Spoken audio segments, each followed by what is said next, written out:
Hello, hello, everybody. Happy day to all of you. This is Ernie Delgado, CEO of Beyond Technology Education, and I am joined by Carolyn Grayson, Master Teacher Educator, who has some amazing stuff to share with us today. But first of all, let's get started. It's been a couple months since we've been with you presenting some of these innovative topics to help during online teaching through this whole COVID scenario. And I know a lot of us are looking forward to a new year. There's some good news on the horizon. So everyone, I think, is starting to see that we're turning a corner and there is definitely some bright light at the end of the tunnel, which we all could really use right now. But with that said, let me just kind of reintroduce you. Today, we're going to be talking about customizing lessons with video, which is part of our Wednesday webinar series. Just so you know, we are not doing them weekly anymore. I guess I should update our slide. It's going to be bi-monthly, every other week, and we'll get started in January after this one here. But as a lot of you are aware, Beyond Technology Education, we've been around for about 20 years helping schools just prepare and use technology to teach better and to learn better. And right now, the future is looking very different than it ever has looked. And as we see entry-level work disappear, we really need to find ways to prepare students for that change, and technology obviously is part of that. We did develop a transition learning plan for schools that were transitioning to online learning. It is my assumption that you're probably neck deep in online learning already. The transition, I hope, has taken place, but it might be a good opportunity for you to check in with us and let us take a look at your model, and maybe we could help you update some of the areas, in particular, modifying your curriculum, because that is where we hear a lot of challenges are coming from with educators. You've got the technology, you've got the access, students have a place at home that's comfortable, you've chosen the software. It's now, how do you make all those things work in a curriculum-centered environment? And well, sometimes that's challenging. And so let us help you. And these webinars will do that. So sign up for a free school analysis, which we'd be happy to do for you at beyondk12.com. And also view our webinars. We've done several in a variety of topics: computer science curriculum, transitioning to remote learning, Google Classroom, being a Google School. I'm sorry I'm buzzing through all of these so fast, but I do want to get to the main event. There's a lot of great topics. So if you're interested in any of those, I encourage you to visit our user group, which is on Facebook. So if you go to Facebook, just type in Classroom Technology User Group, CTUG, Classroom Technology User Group, and all of those webinars are there. With that said, I'm going to change it over to Mrs. Grayson. And Carolyn, how are you today? How's your afternoon going or morning? I'm well. I'm so glad that everyone is here joining us about videos. Yay! Yay. So you should have a notification to take over. Let me know if you see it. Gotta love technology. I do not see it. Let me try to pump it over one more time. Make presenter. Are you sure? Oh, there it is. It was error on my side. You are now the presenter. Yes. Hey. All right. All right. Carolyn, have a great webinar. We're all excited to hear what you have to say. I know you've been doing this online teaching thing at a very high level of effectiveness from the beginning, even before the beginning. So we're all anxious to see what you have to say. Have a great webinar. Thank you so much. And thank you everybody for coming and joining up with the webinar. So today we're going to be talking about creating videos for mostly asynchronous learning, but synchronous as well. So I've got two that work really, really well for asynchronous instruction, and then one that works really well for your synchronous instruction. And so I think first of all, we need to address the elephant in the room, and that is that when we're dealing with distance learning, this and this are two totally different things. And the analogy that I use for teachers that are really like anti-distance learning, and they're saying like the kids just aren't learning and they're not participating and they're not doing what they used to do. And I want you to think of it like this. Think of it as having two kids, and in-person classroom teaching was the older brother, and then distance learning is the little brother. And you're like, hey, little brother, why can't you be more like your older brother?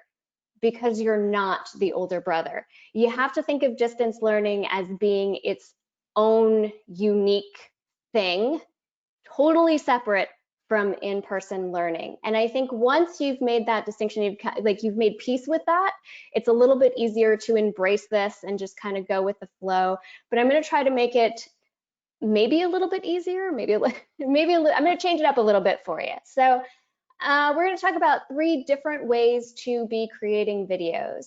And when I talk about video creation, I know and you know that our classroom minutes and our hours have greatly decreased.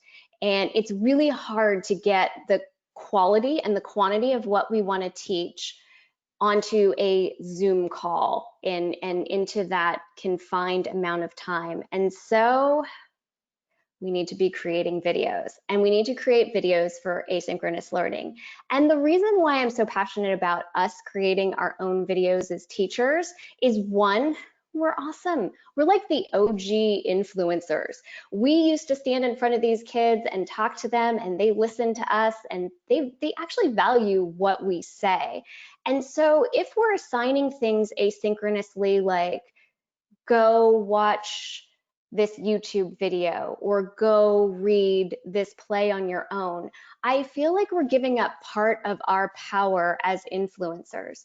I think that a great way to establish a connection with these kids is through creating our own content. And that's very important for a number of reasons. Number one, they're a little shy on camera. Go figure. This is like the TikTok generation, and they're shy on camera. But they're a little shy in front of their peers on camera and live. But if they get to see you, even if it's recorded, if they get to see you and they get to kind of see your personality, and you have, little stories that you tell them on video, it makes them feel that they know you the same way that they feel that they know Kylie Jenner and all the rest of the Kardashians. And they feel that they have relationships with people online already. When a kid is in your classroom, we didn't 100% have their attention all the time anyway. And when a kid is in your classroom, you usually are losing them to something that is asynchronous. Like, you're not losing them to theater productions down the street. You're losing them to Netflix. You're losing them to YouTube. Well, if a YouTube influencer can get their attention and make them want to watch, so can we. We just need to create our own videos so that they see us and they want to hear more from us. And the more comfortable they become with the idea of us or the persona that we're putting out there online, then they're more likely to participate when it's time for those Zoom lessons. I personally don't have the amount of minutes in the day to go, hey, I need a participant. Are y'all gonna talk? Anyone, I just don't have time for that, and neither do you. So if they become more comfortable with you through these videos that you share with them asynchronously, then they might be more inclined to participate. Another reason I like to create videos, my own videos for asynchronous learning, is sometimes as a language arts teacher, there are things that are not questionable, but in Of Mice and Men, there's some language that we would want to have discussions around. Same with To Kill a Mockingbird. I'm not sure what everyone out there is teaching, but there might be things out there that you're teaching that you want to have that conversation about: classroom norms, appropriate behavior, what you're going to be listening to, the value of it. And if you create your own material, you have control over that situation. So if you have a parent that has an issue with something that you might be teaching, you can always refer them back to your video and be like, hey, could you just watch my video on why we're reading To Kill a Mockingbird? And could you see how it was introduced? I would like you to be a part of this conversation. We're inviting the parents into the classroom with us as well. So that is why I am huge on creating your own video content. So I'm going to share with you 3 ways to create your own video content. The first one is Zoom. And you're all like, wait, that's how we communicate with our kids, right? Zoom? Yeah, but Zoom is actually an awesome way to create your own content. You can create videos using audio, video, and yourself, because I really, really believe that you kind of need to be there. They need to see your facial expression. They need to see who you are as a person. They need to see your mannerisms.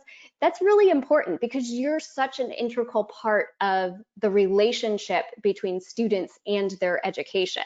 So Zoom is a fun, quick, easy, okay, maybe fun is overreacting just a little bit, but it's a great way to record asynchronous video. Here's how you do it. All right, first of all, you're gonna log in the same way you normally log into Zoom, and you're gonna go into your profile, and you're going to start a meeting with the video on. You're like, hold up, there's no meeting. There's no one there. That's right, it's a meeting of one. You're just having a meeting with yourself. I don't know what I was thinking when I don't look too happy here. But anyway, you're going to record your meeting of one. Now, when you hit the record button, a couple of things. You can share your recording you can save your recording to your computer, or you can record it to the cloud. Honestly, it makes no difference.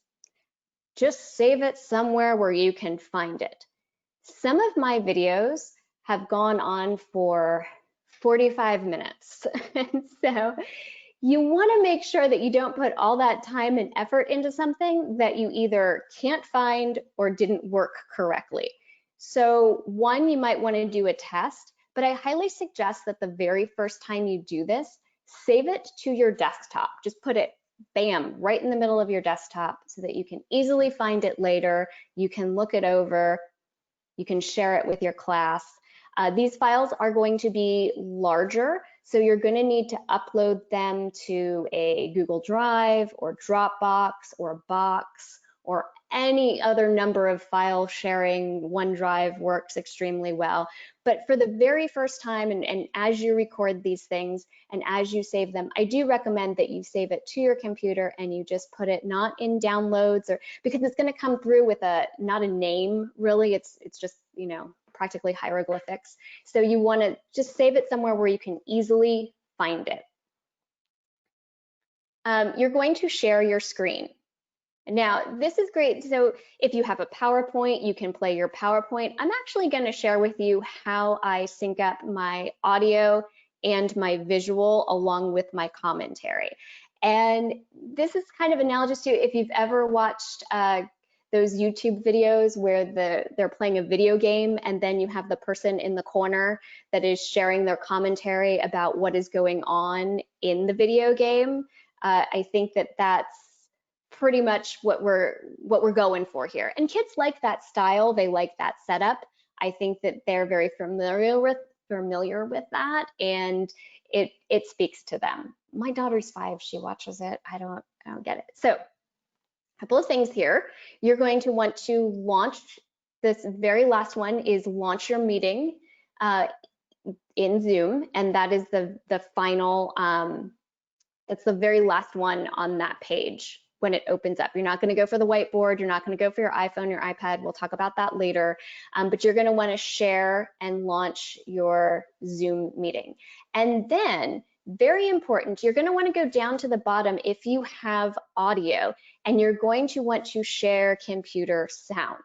Because if you are playing something on YouTube and you want the students to be able to hear that along with hearing you, it's very important that you share your computer's audio. If you're only sharing a YouTube video, I would suggest hitting the button that says optimize screen share for video clip. But if you're only using it for audio, so I use it for audiobooks, if you're only using it for audio, then there's no need for that particular portion. You just need to share your computer sound. Also, be forewarned, if you are sharing your computer sound and you're playing something, you do need to abandon your earbuds, your AirPods. Technical difficulties, these didn't work this morning. You want to go to a quiet space. I know for those of us with small children, that's extremely difficult. 4 o'clock in the morning seems to work for me extremely well, maybe not for everybody, but you're gonna need to be using the microphone for your computer to be able to pick up on the audio and also on your own commentary. So make sure that you click that button that says share computer sound and you're not using AirPods. If you're only sharing your screen, like you have a PowerPoint, then by all means, feel free to use AirPods. It sounds much better, it's clear. But if it's a situation where you want to have some kind of audio component, you do need to abandon all AirPods. All right, so the first thing I had queued up here is Julius Caesar, William Shakespeare. This would be an example of something that I'm not going to expect my kids to really read this on their own. It's not going to go over well if they read it at all, number one. But number two, I want to give them more than just the audiobook, because even me speaking and stopping and starting the text and talking about the text while just listening to it, they're all over the place. I want them to look at the language. So this is the very first thing that I'm going to queue up. The second thing that I am going to queue up is I'm going to queue up my actual text of Julius Caesar. And you notice I'm over there in the corner. Again, I don't look too happy. I don't really know what I was thinking at that moment. But what I did is I have now both of these things queued up and ready to go. And then what? There we go.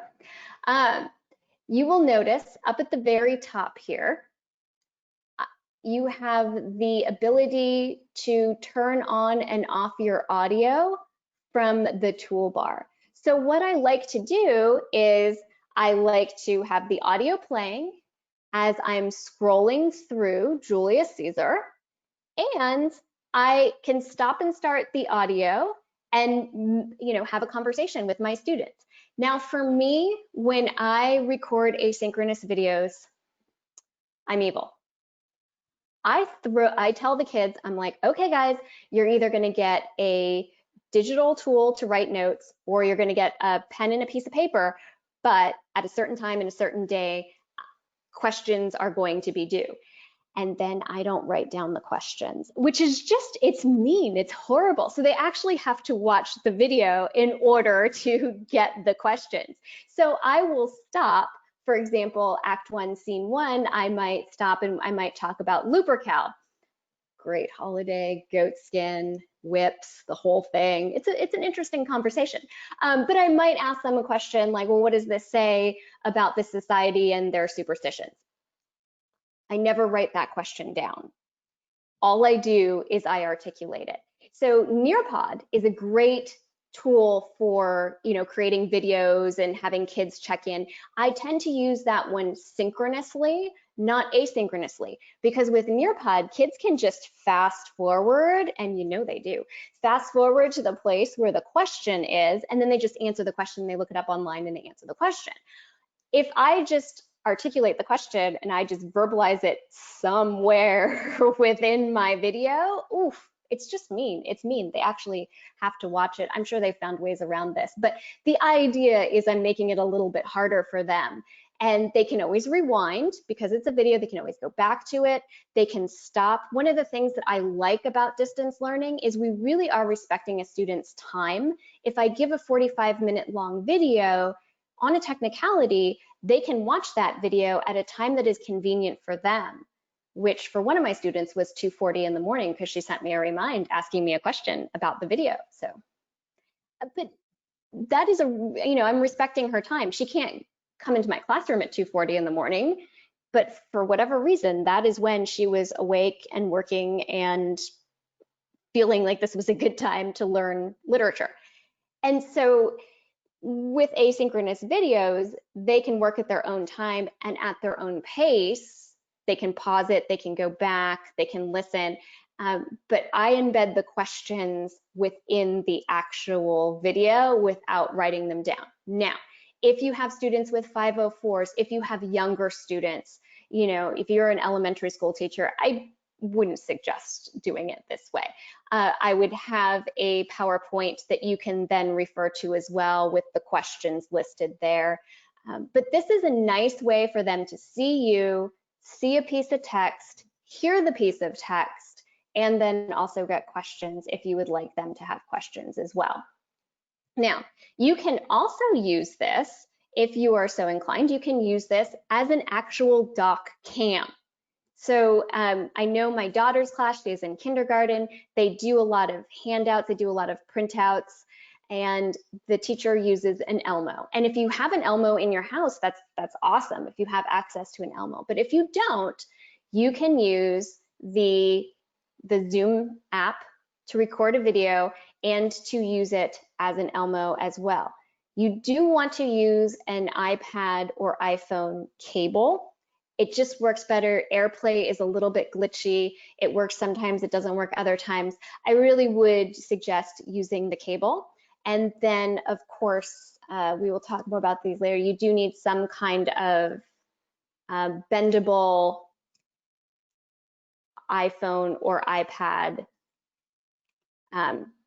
tripod to use so that you can get a nice look over top of the paper.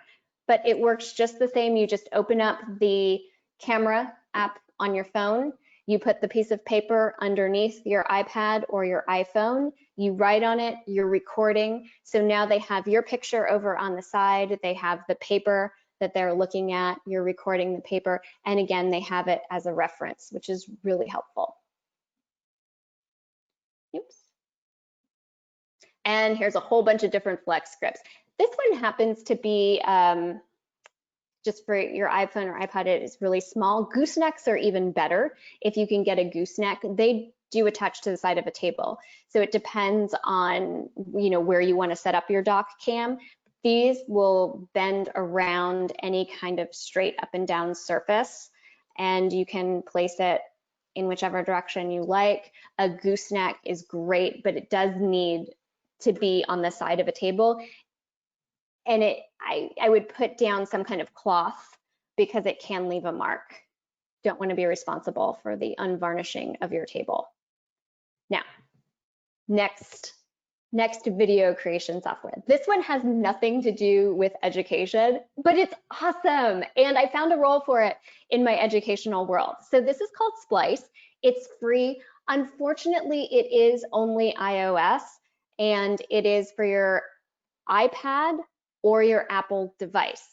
There are ways that we can teach you at Beyond Tech to use your own personal Apple ID on a school device without giving away any personal information. I'm sure we'd be more than happy to share that with you. But just know that this is iOS only. Most teachers, most schools do have a district issue iPad, and it works great on the iPad. This is gonna make your videos look cool. I mean, we're cool already, I get that, but this is gonna make them look like TikTok videos, even though they might be longer in length or they might be, they're educational related. But this is gonna just add that extra element that the kids, they say that these kids need to be entertained and we're not entertainers. We kind of always have been entertainers. I feel like we've stood in front of the class. We're very entertaining by nature. We're all outgoing. We're all very talkative. This adds that video. It looks really professional. It adds that video element. And I find it's a great way to review with your students. I like this one for review. So when you download Splice, I highly recommend that you take all of the clips and all of the pictures that you wish to use and put them in a new album. Because the easiest way to use Splice is to upload the things that you want to use in chronological order. You can move them around, you can manipulate them. This is way easier than iMovie. This was originally put out by GoPro. It has since been purchased by another company. But if you're familiar with GoPro, you know how easy their stuff is to use. It's meant for everybody and anyone to use, but it looks great. It looks extremely professional. But I do suggest that you put everything that you want to use into a new folder. For example, I have the welcome folder. That was how I introduced myself to my students. I gave them, yes, it's a Louis Vuitton handbag in my welcome video. I have a thing. But we gave them a little bit of information about me, about my family, and just like, hey, here we are. Welcome to my class. So when you go into Splice, you're going to begin a new project. And it's the very first thing that pops up. They also have example, and they call them the inspiration projects. Really interesting to look at. I've looked at them and I've gone, oh my gosh, I can't do that. It's just nice to look at because maybe you can do that. Somebody can do that. I can't do that. Everything shows up then in alphabetical order. So with my welcome video, I have learned a lesson. I should have named it a welcome video. The cool thing about Splice is you can combine pictures and videos together to create what looks like a very well put together video presentation. So I'm in the process of creating one about William Shakespeare, and I have, there's no video of William Shakespeare like that, just So pictures, still video, or still pictures of William Shakespeare and the Globe Theater and some of the plays that were done in his time, drawings, but then I have, plays that have been recorded that actors have put on that I can splice in there. Now, the cool thing about this is you can add text and you can add music. And yes, you can add music to a lot of things, but I want to point out your videos, it tells you how long your video is, and you want to pick, this just happens to be my personal account, you want to pick them in the order in which you would like them to appear in your video. So if you want the, the video of the cars and then the video from the water slide, you want to pick cars first and then water slide. Once you have your videos and your pictures chosen, you do get to decide like what kind of a video you would like to create. This is really designed for social media. So if you have a social media account and you want to push this review, I tend to use it for review videos. So little snippets of information like introduction to William Shakespeare and then review for the final. Literary devices, terms, and texts that we've read for the final. Why do I like to use this for review? Well, because you can take, I've created all these videos, right? And like I said, some of them are about 45 minutes long. I don't want my students to have to review 45 minutes worth of videos for each class period. Oh my goodness, can you imagine? So what I'm gonna do is I'm gonna take little snippets from my asynchronous videos. I am gonna write, if we're learning about irony, I'm going to take the snippet of video where I taught irony. I'm gonna write dramatic irony, verbal irony, situational irony at the bottom of my video. I'm gonna add some effects. I'm gonna add some music, and I'm just gonna take the literary devices and terms that I want the kids to review for the final, and I'm going to put it in this program and create a review video. It's also good if you've started to create a video and you get halfway through and you get an interruption and then you have to start over again. So now you have your Zoom video. You can import your Zoom video onto Splice. Maybe you just want to give, like maybe you want barking noises or you want something falling or dropping. It has sound effects. You want to maybe write your questions, like physically write your questions in the video. Splice will allow you to do that, and it is so simple to use.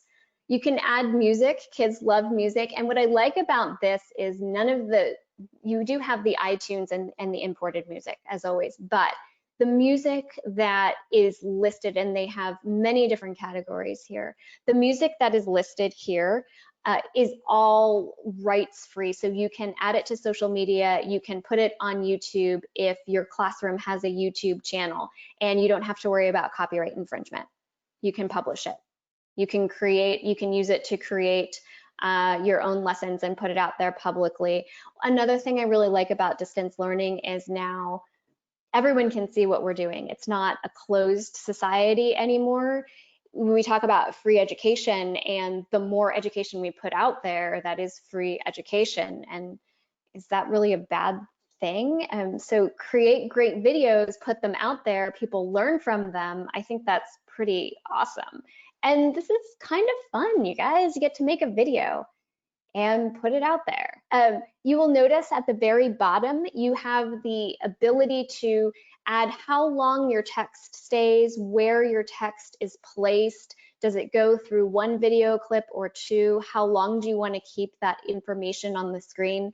Sometimes, just for fun, I will take my handy dandy little tripod and my phone, and I will go out and do vlogger style videos. Kids like that stuff. If you ever watch YouTube, you'll see. If you ever go to South Coast Plaza, you see vloggers everywhere. This is a very popular thing. I don't get it. I don't really watch it, but the kids really do seem to respond to it. So you just talk about William Shakespeare's life as you walk around town. And in that case, I would use AirPods. Because they can hear you, and wind resistance and all of that. It does take a little bit, but you can use your phone, and it gets kids really encouraged. It's just something different, and it's something that's different in a way that they're still familiar. It's different for a teacher to do, but it's still familiar to them in a way that they're accustomed to.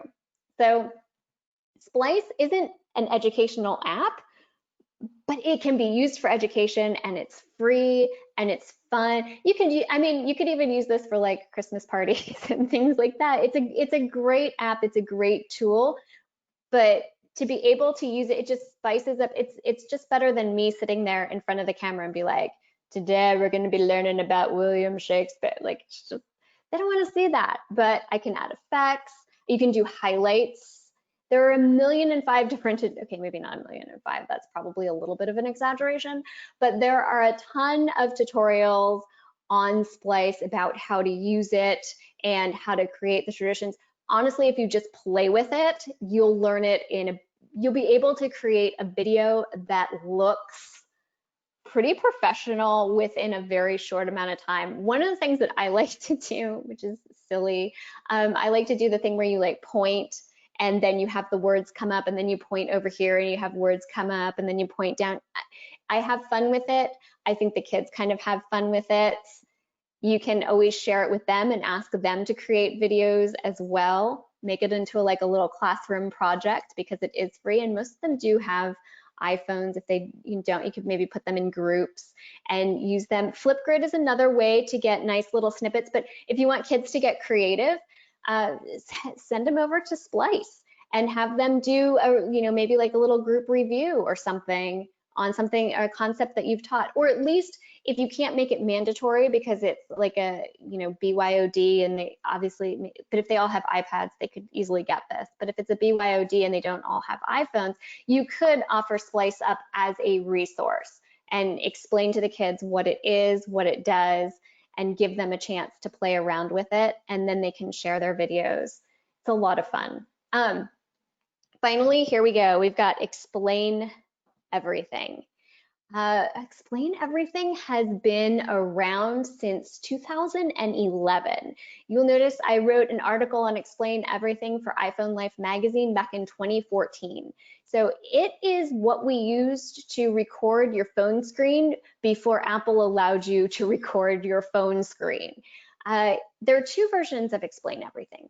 There's the subscription version, which costs, I don't remember the exact amount per month. But then there's this EDU version. The EDU version is the original version of Explain Everything. It does everything you could possibly need. This is an app that you can use both synchronously and asynchronously.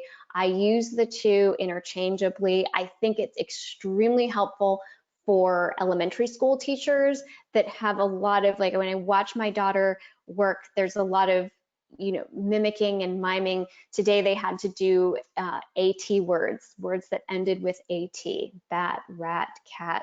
And I took a picture. That's this week's assignment.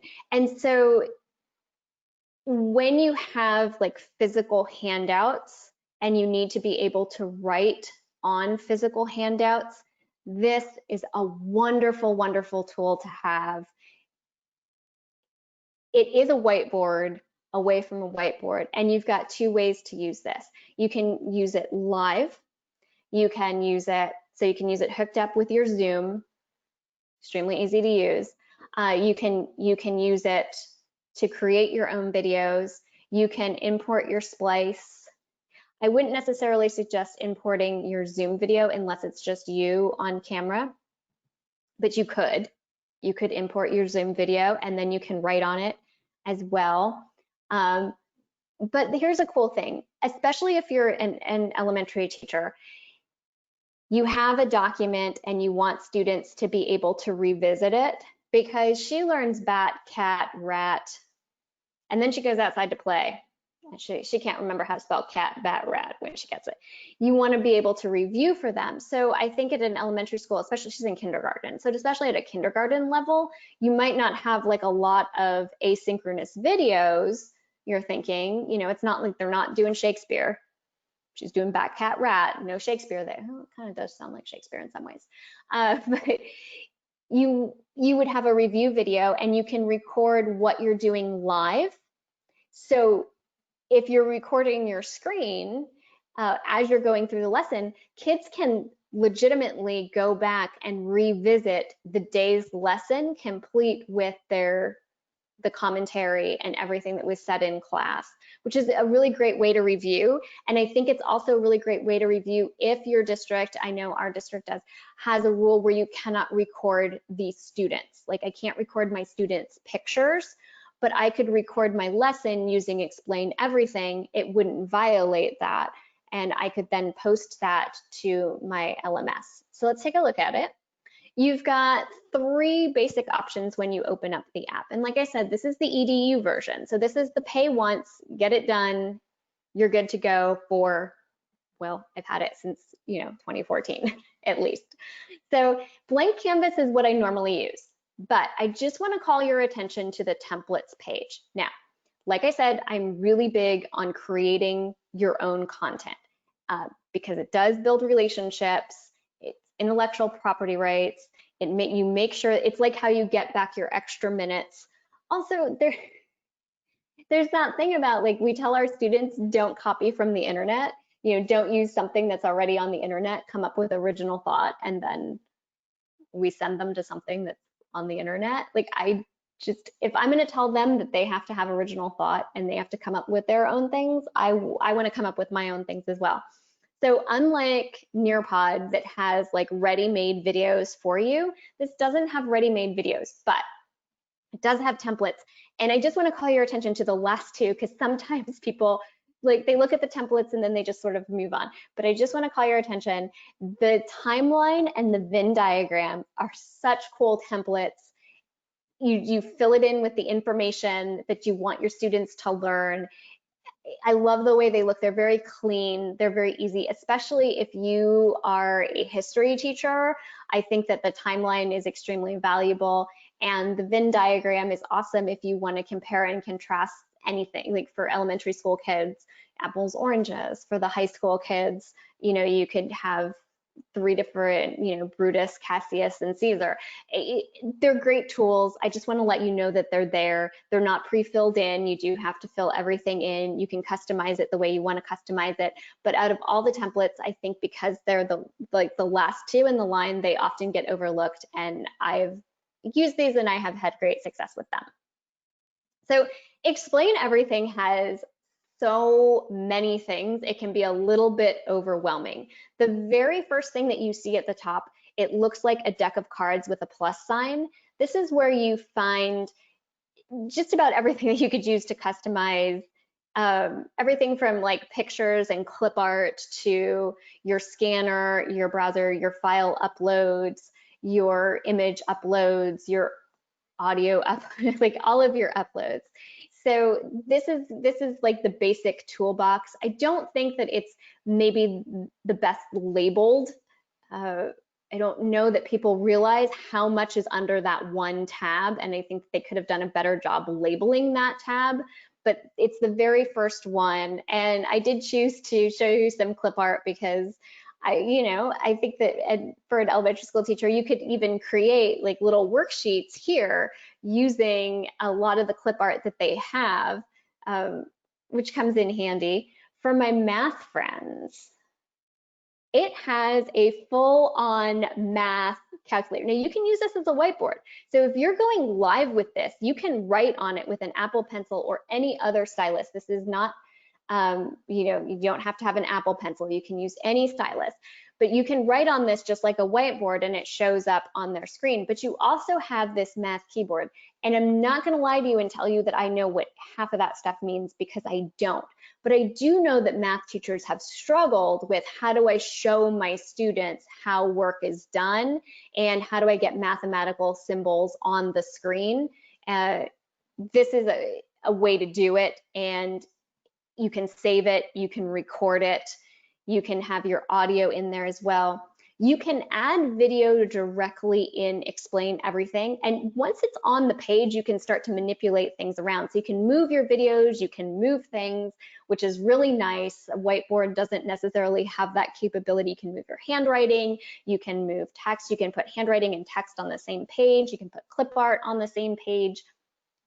But this is I would put, if I was going to do video, like actual video with this, I would do something in Splice, I would do something in Zoom, and then I would use this as my screen, as opposed to using the camera that is found in this particular app.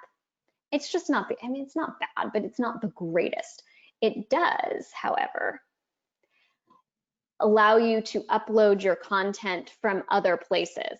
So if you record a video in Splice and you put it in your Google Drive, then you can import it here, and then you can add it to your page, and then right alongside it, you could be writing whatever it is that you need to write, or you can have a document on your page, and I'll show you what that looks like. You can import a document, you can write on the document, and you can have your video going at the same time.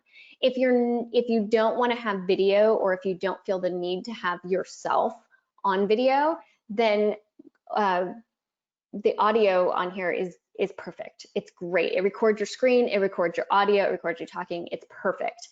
There's no need, but the actual video component is not the best. And the reason why is it always wants to put your camera in landscape, and so you always sort of look like you're looking off to the side. Or it's get a side view. It's just not the best for recording. So I would record somewhere else, and then I would import it here. It's not that big of an extra step. This is an example of my daughter's work, but I just wanted to show, and you can see the recording down at the bottom. You just hit record, and it's going to record your screen and your audio. This was a scan. So every week in my daughter's class, she gets a packet.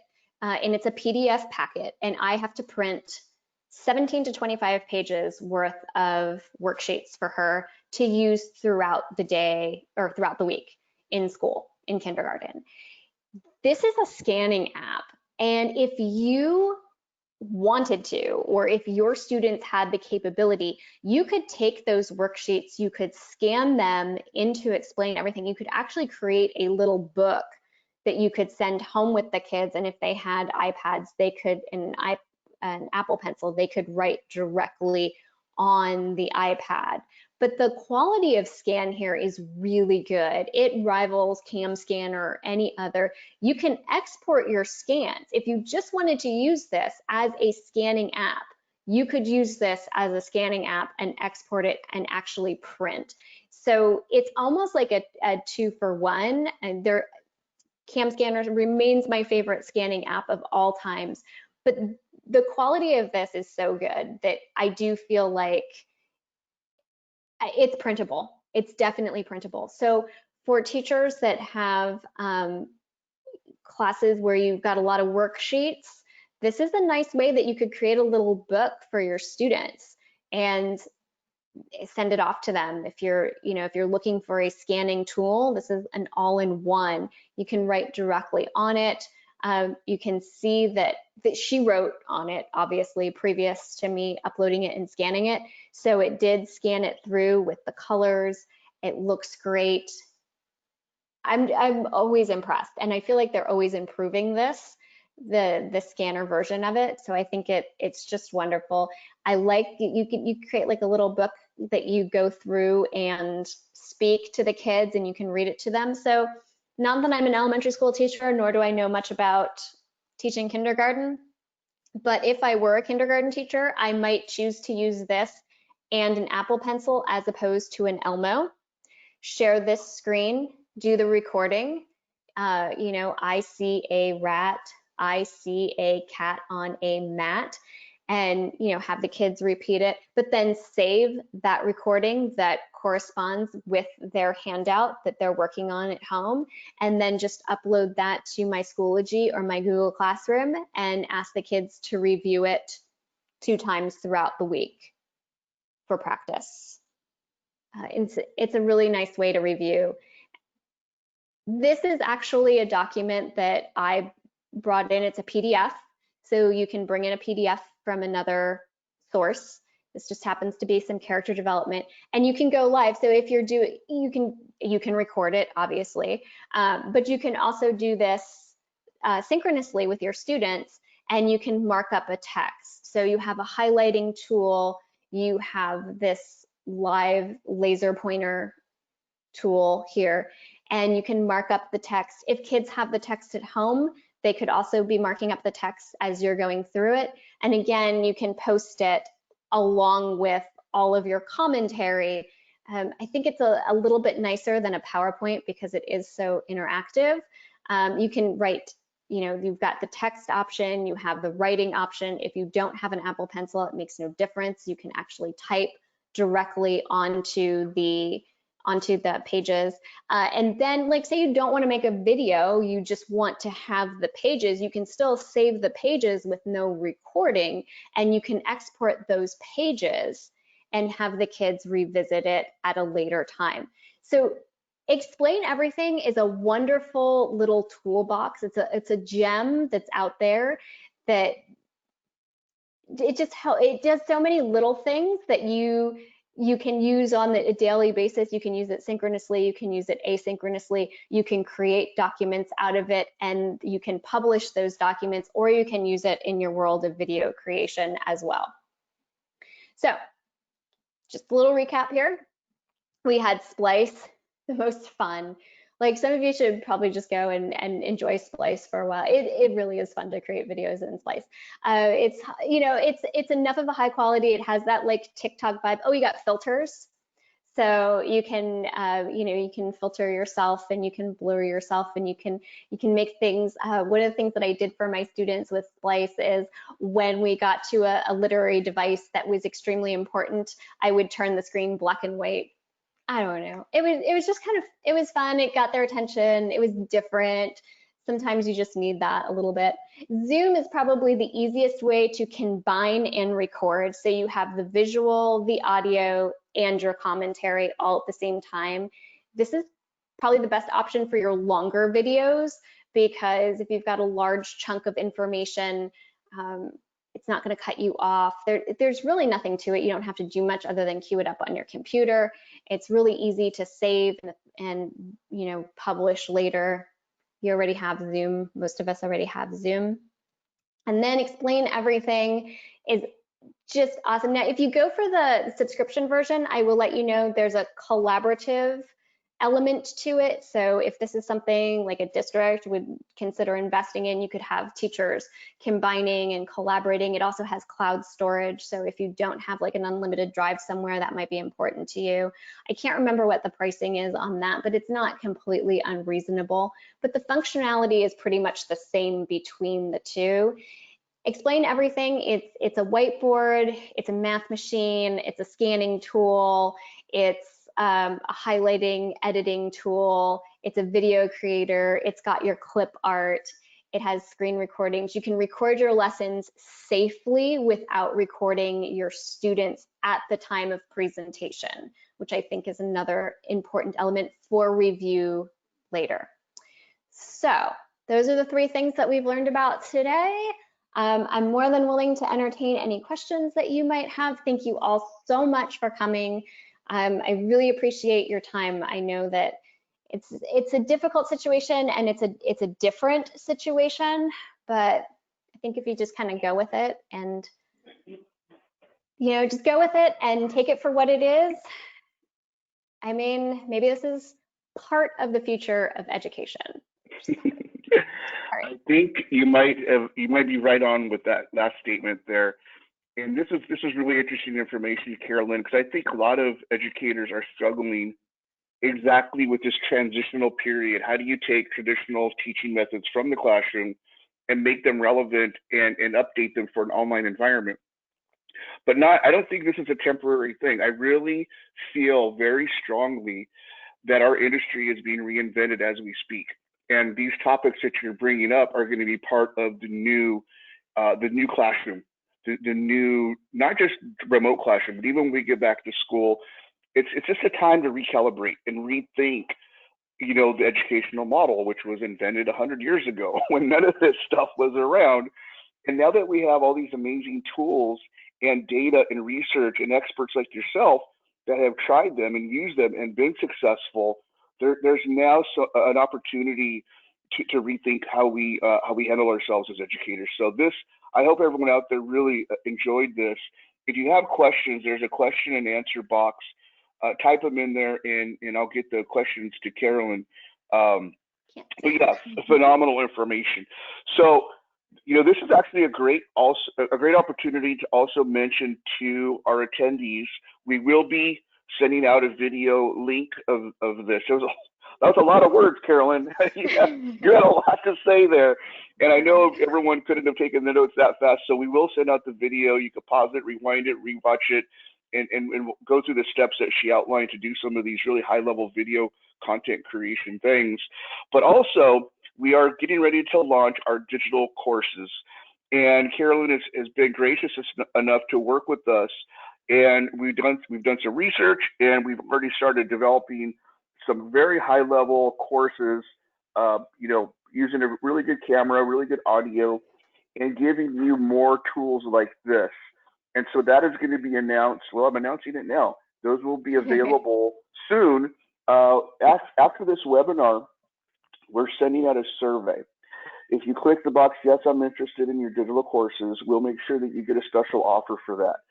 There's a few other questions on there, things like, what other challenges are you having, or what have you done well, so that we could continue to provide more resources to help you out. Let's see, let me go to these questions here real quick. There's not a whole lot of them, Carolyn, so let me see. Let me pop this out here. Okay. Sean wanted to know about the link. We will be sending the link later on today. We're in the process of recording. As soon as we get off, the software that we use, GoToWebinar, will process this video and will send me a link. I will then put it on our, actually, let me change it real quick so you guys have the exact information you need. I am going to be putting it on our, I'm